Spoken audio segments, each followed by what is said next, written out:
cycle is under Kritika Nakshatra. And the easiest way to describe Kritika is like this. Think of a butcher knife cutting away everything until there's only the bone, like cut to the bone. So there's nothing left except the bone. So it's about cutting away. It's also about our attachment to the divine. So think of a cord, right? An umbilical cord, like us to the divine. So what Kritika is about, and what this next 2 weeks is about, is our connection and cutting away all of that which impedes our connection. Kritika Nakshatra is called the catalytic activator. You can think of it in two symbols. The first is a sharp object, so a knife, a razor, but something that cuts through, cuts to the bone. The other symbol is fire, something that can nourish or something that can burn, destroy, purify. So Kritika is about cutting away the superfluous, cutting away the impurities. And then the fire, the same thing. You're burning away the impurities. And the point is to get to a state where you are aligned with your divine purpose.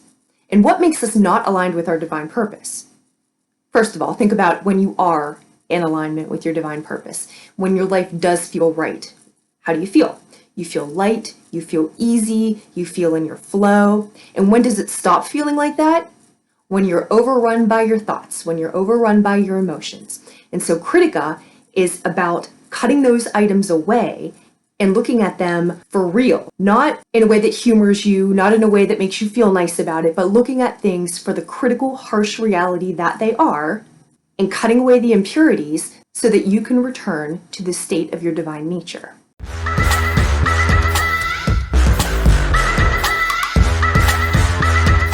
When you think of Kritika, think hot, cut, and clean. Some traits of Kritika people are dynamic, strong-willed, critical attitude, straightforward. They have a regal aura about them, a sharp tongue that seeks perfection, but it's not vengeful. These are people who want you to look at yourself rationally, have an inner stability rather than be reactive to outer circumstances, get complete control over your animal nature, maintain the ethical code of conduct that you deem to be correct, and maintain purity of that code of conduct by not succumbing to urges or losing control. And so here are some ways that it expresses. First is through the body. Again, think hot, cut.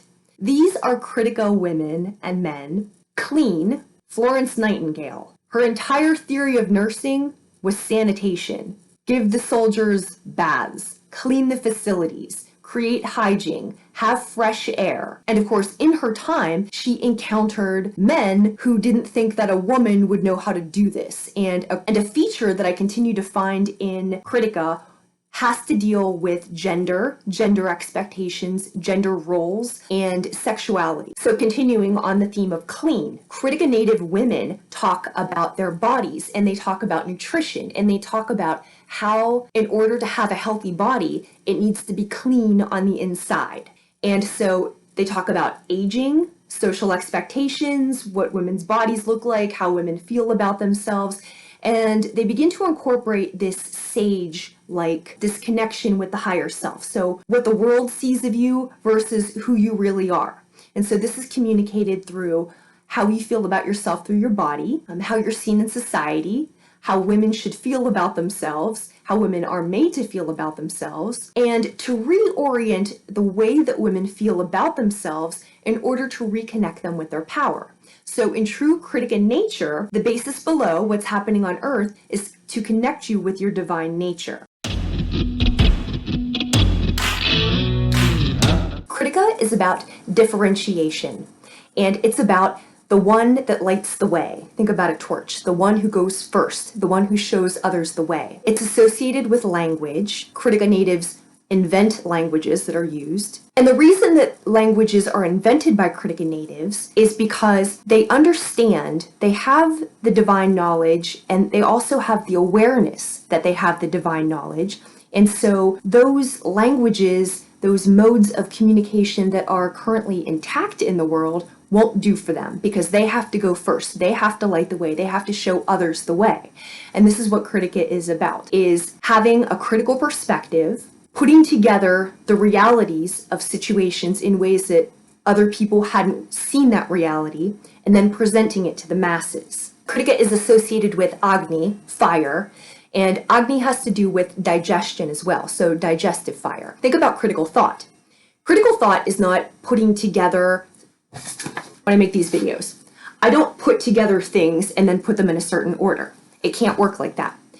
It's the same with anybody who performs critical thought. You pull together different information, and people have seen this information, they've thought of it, but you put it together, you digest it. You digest it, you think about it, and the product that comes out is something different.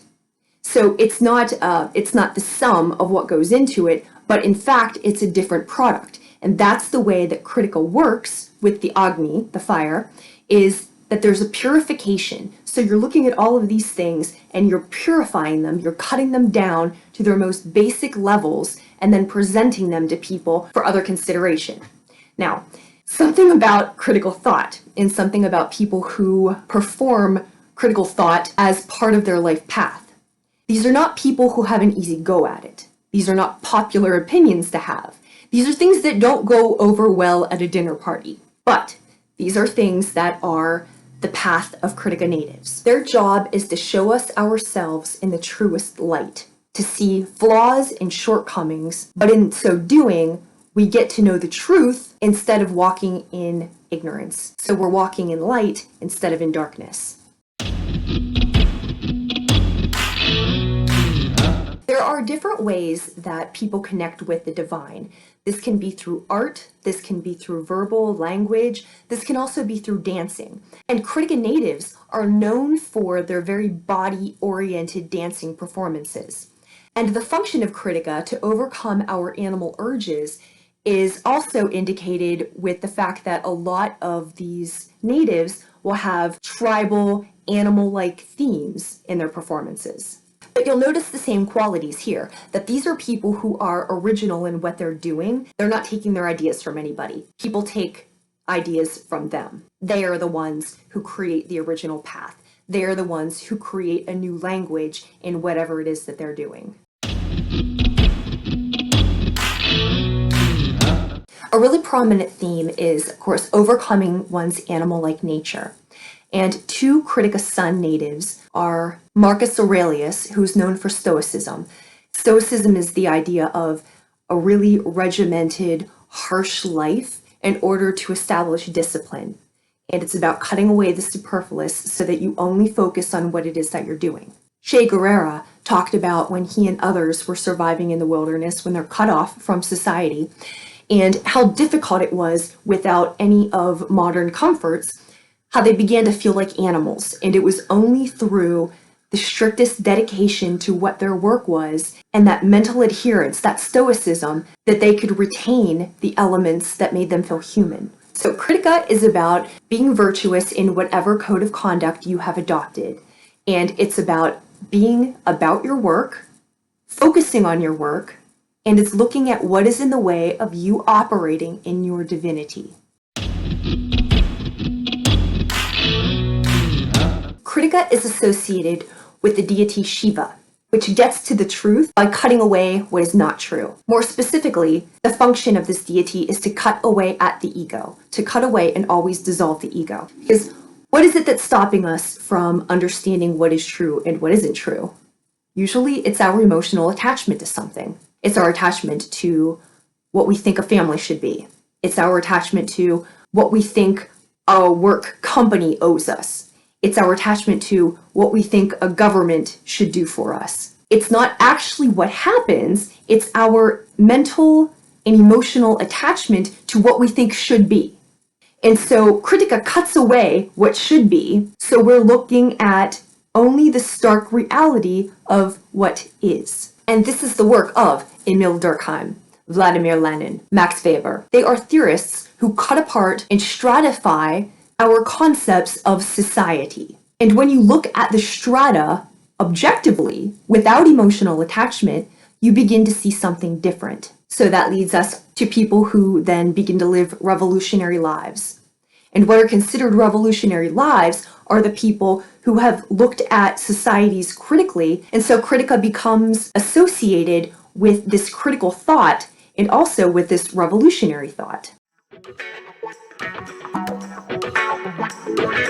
So the point of Kritika is to be about our work, to have our connection with the divine, to operate in our divine presence, and to cut away that which interferes with our divine work. And once again, this is not always a fun time. This is not always a fun life that you live if you choose this kind of work. So to illustrate this point, we're going to talk about Rosa Parks.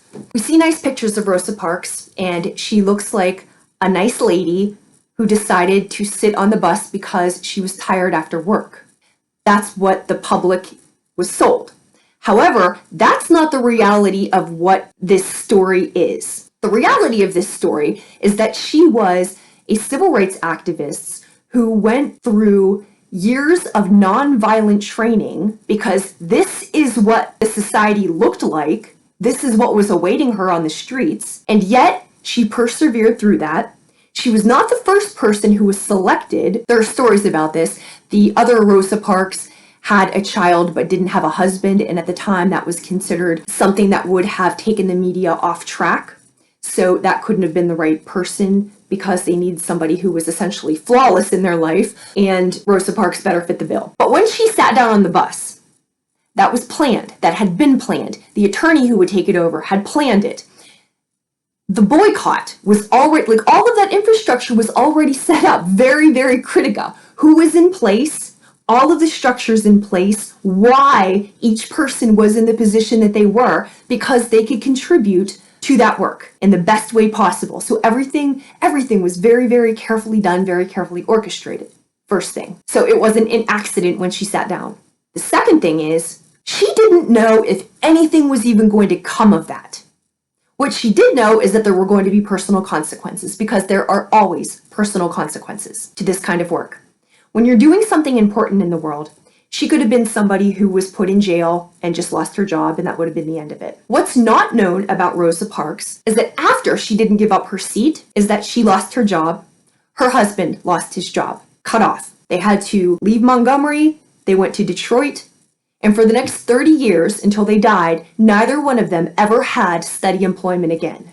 So we know her now for what her work was, but her life wasn't easy. Nobody rewarded her for doing what she did. So if you are about this work, be about this work and don't look for your rewards.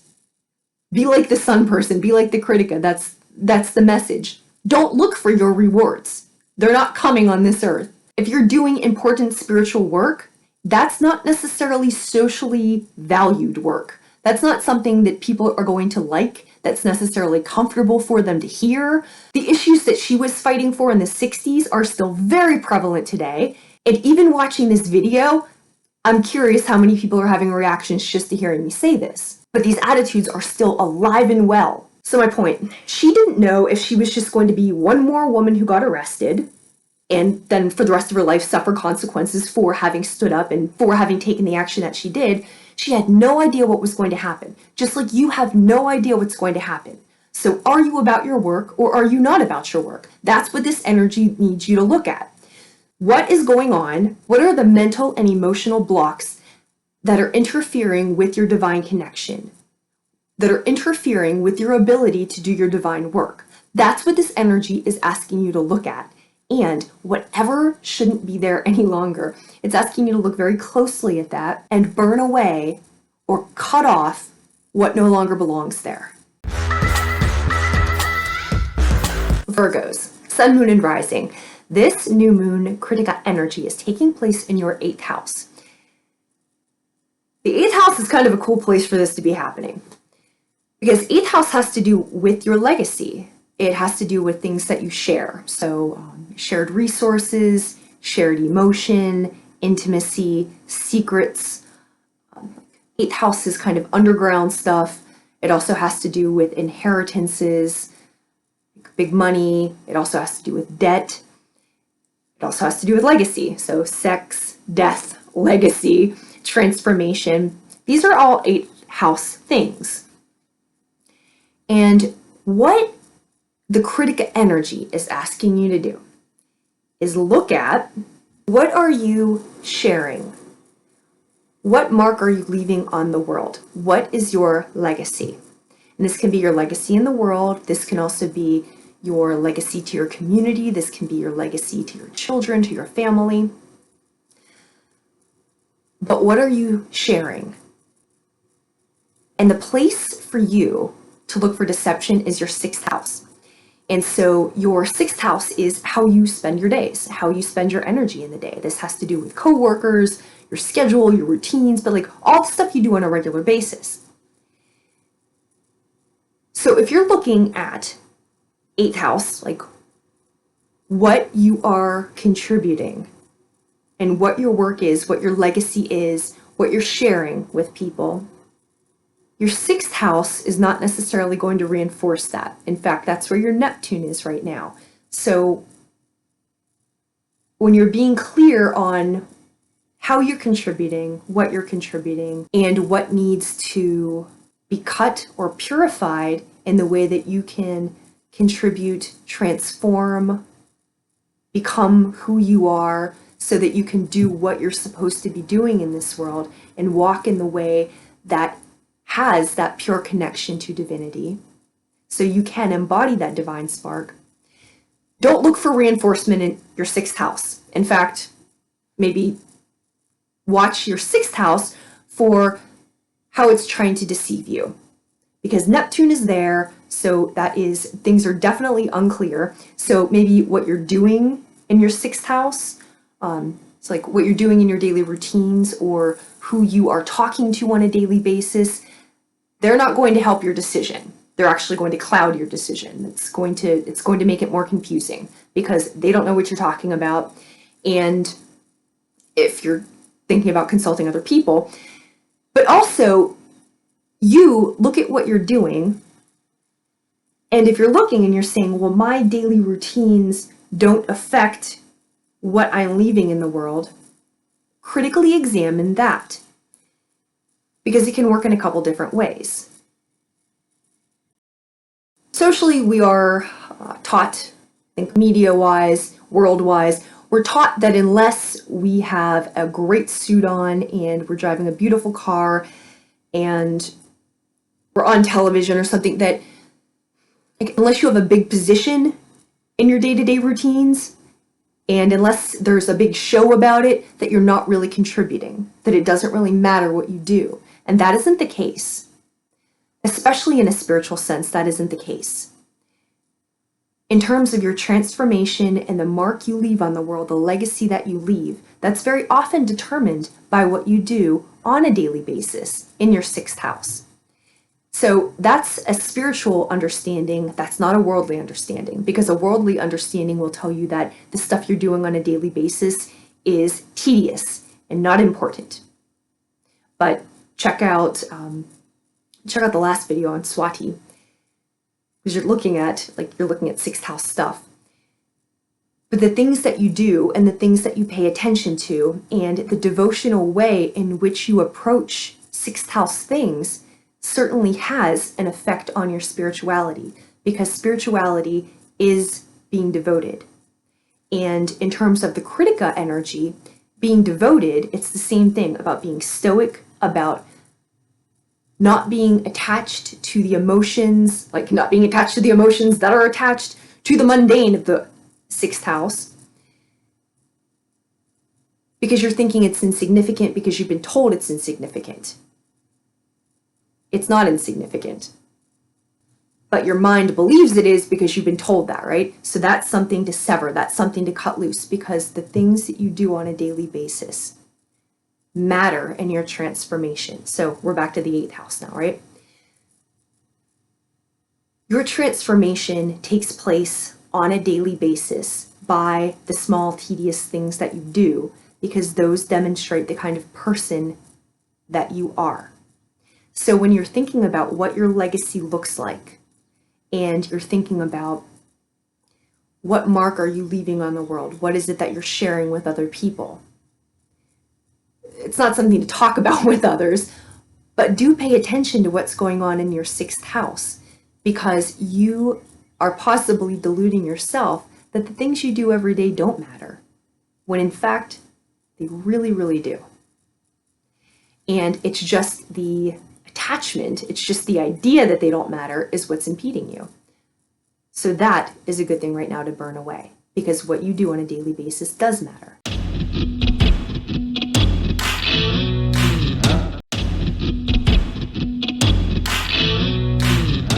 In terms of if you were going to do a new moon ritual, this is a great one to do because this is the Aries new moon. So this would be the first new moon in the Vedic cycle. Agni, the fire component, absolutely use fire. And this would be a beautiful one to write down your attachments. Write down, and it doesn't have to be a list. It can be squares, it can be small scraps of paper, however you want to do it, however creative you want to get. But where you realize that your thinking was flawed, your instruction was somebody else's idea of how to do it. Any place you understand that you've changed how you're doing things. Because in this chart, your Uranus, it's also in the 6th house, so you're doing things differently. So all of the ways that you're doing things differently, you celebrate those. All of the ways that you were taught to do things that you're not doing them anymore, can celebrate what those have done for you, but then also burn them because they don't have a place in your life anymore. And where you're headed and where your path is headed, you need to be made of different stuff than you were instructed. The people from your past may not understand where you're going, and they may not understand your vision. So any attachment that you have or that you've been carrying to what people should understand about you or what those relationships should look like, that's where your delusion lies in this chart. Those are the things now to sever.